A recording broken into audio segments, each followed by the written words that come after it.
warahmatullahi wabarakatuh. Alhamdulillahirabbil alamin. Bagaimana kabarnya anak-anak hari ini? Semoga semuanya sehat dan tetap semangat.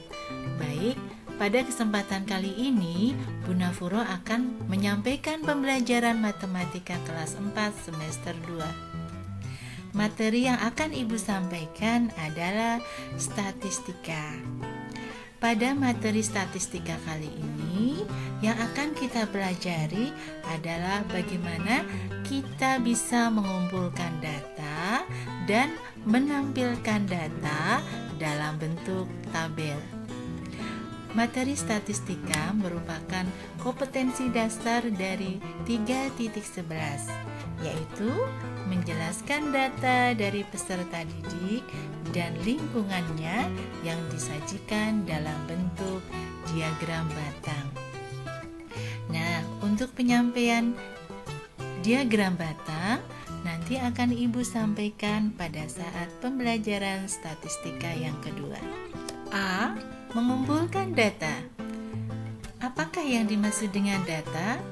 Data adalah catatan informasi yang diperoleh berdasarkan fakta. Data dapat dibuat melalui beberapa cara. Yang pertama, dibuat secara langsung. Contohnya, dengan menggunakan tanya jawab atau wawancara kepada narasumber. B. Secara tidak langsung. Contohnya, dengan pengisian kuesioner atau angket.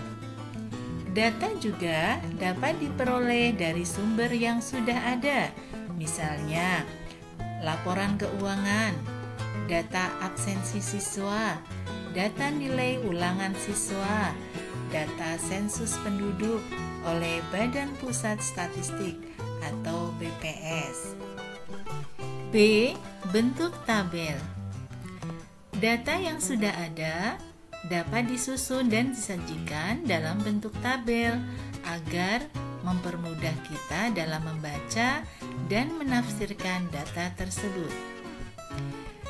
Beberapa yang bisa kita lakukan untuk bisa membentuk tabel adalah yang pertama, menyajikan data. Contohnya, kita akan menyajikan data 15 nilai ulangan siswa, yaitu ada siswa yang mendapatkan nilai 7, 6, 8, 8, 7, 9, 6, 9, 8, 7, 6, 7, 8, 7, 7. Jika kita perhatikan, kita sudah mendapatkan 15 nilai ulangan siswa.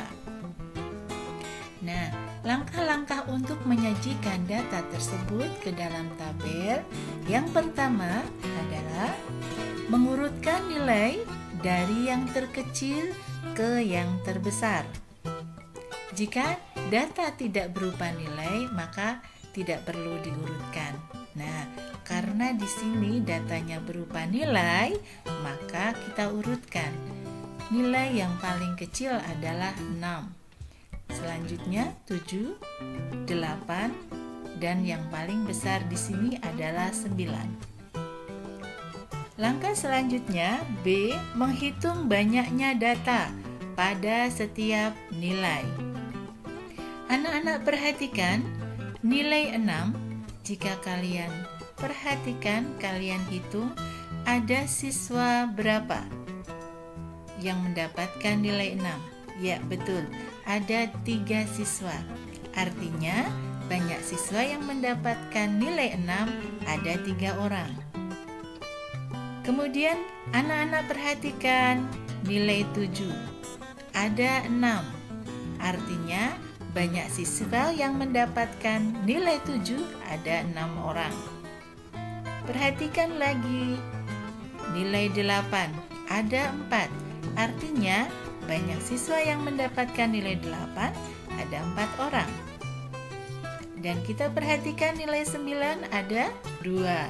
Artinya banyak siswa yang mendapatkan nilai 9, ada 2 orang.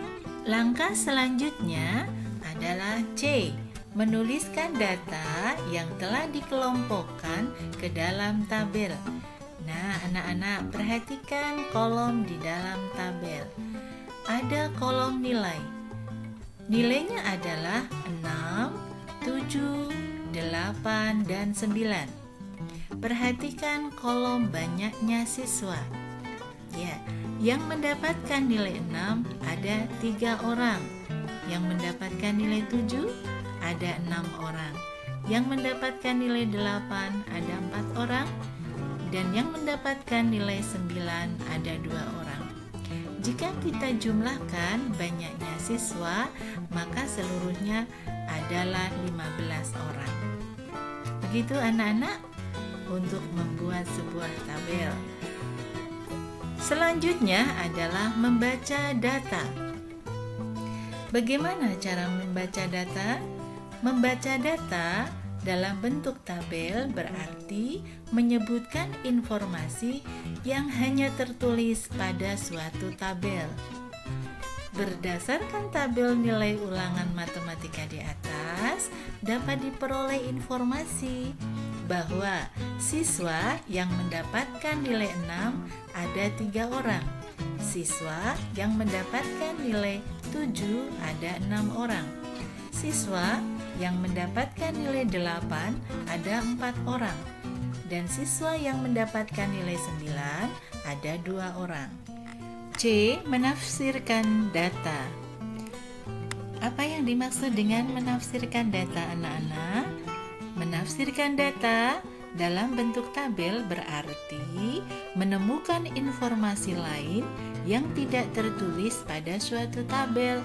Misalnya, data paling banyak, data paling sedikit, data terendah, data tertinggi, jumlah data, selisih data, dan lain-lain.